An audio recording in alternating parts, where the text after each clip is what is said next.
Hi friends, welcome to our YouTube channel Shekhar Goud official. ముందైతే మన వీడియోకి ఒక లైక్ వేసుకోండి. అండ్ ఇప్పుడు మనం మాట్లాడే విషయం దేని గురించి అంటే సండే ఎపిసోడ్ గురించి. ఈ ఎపిసోడ్లో ఈరోజు దివి నిఖిత గారు ఒక మంచి పెర్ఫార్మెన్స్ అయితే ఇచ్చారంట. ఒక 10 మినిట్స్ అయితే చాలా మంచి పెర్ఫార్మెన్స్ ఇచ్చారు. షూటింగ్ కూడా చాలా బాగా వచ్చింది. అండ్ ఆ పెర్ఫార్మెన్స్ ఏంటి అంటే, జైలు సినిమా మీరు అందరూ చూసే ఉంటారు. అందులో ఈవిడ ఈయన లవ్ చేస్తుంది, ఈయన ఈవిడ లవ్ చేస్తున్నాడు, ఈవిడ ఈయన లవ్ చేస్తుంది అనే సీన్ ఉంటుంది కదా. ఆ సీన్ వచ్చేసి చాలా నీట్గా తనూజ, డీమోన్, పవన్ కళ్యాణ్, రీతు వీళ్ళ నలుగురితో చాలా నీట్గా రీక్రియేట్ చేసి చూపించిందంట. చాలా ఫన్నీగా వచ్చిందంట.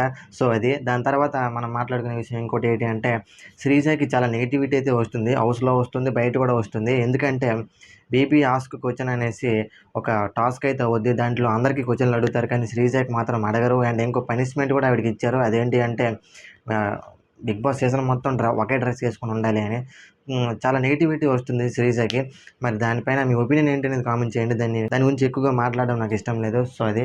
అండ్ ఇంకో విషయం ఏంటి అంటే, వైల్డ్ కార్డ్స్ ఆల్రెడీ వస్తున్నారు. ఎవరెవరు అని మీకు ఏమైనా తెలిస్తే కామెంట్ చేయండి. అండ్ నాకు తెలిసినంత వరకు 5 మెంబర్స్ని అయితే కన్ఫామ్గా చెప్పారు.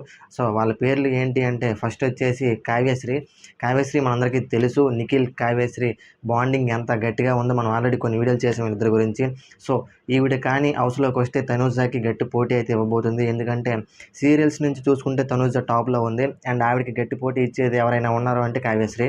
సో అది. అండ్ సెకండ్ వచ్చేసి అఖిల్ రాజ్. ఈయన ఒక షార్ట్ ఫిలింలో ఎక్కువగా తీస్తూ ఉంటాడంటే, ఈయన గురించి నాకు పెద్దగా తెలియదు. సో అది. థర్డ్ వచ్చేసి అల్లేకి చిట్టి పిక్కల్స్ నుంచి రమ్య మోక్ష. ఈవిడ ఏవి కూడా కంప్లీట్ అయిపోయింది. అండ్ ఈవిడ కూడా ఎంటర్ అయితే ఇవ్వబోతున్నారు. అండ్ థర్డ్ వచ్చేసి దివ్యల మాధురి గారు. మనం ఆల్రెడీ చెప్పుకున్నాం ఈవిడ కూడా వస్తున్నారు అనేసి. అండ్ ఫిఫ్త్ వచ్చేసి అమర్దీప్ గారు. అమర్దీప్ గురించి చెప్పాలంటే డిస్కషన్ అవుతుంది రెమ్యునరేషన్ గురించి. అది కన్ఫర్మ్ అయితే ఈయన వచ్చేసినట్టే. ఎందుకంటే ఈ సీజన్లో విన్ అయ్యే ఛాన్సెస్ ఎవరికి ఎక్కువగా లేవు. సో మనోడు మళ్ళీ విన్ అవ్వాలని ఒక కాన్ఫిడెన్స్తో ఈ సీజన్లో రావాలని ఆయన అనుకుంటున్నాడంట. సో రెమ్యునరేషన్ గురించి మాట్లాడుకుంటున్నారు. అది కన్ఫర్మ్ అయితే అంతే.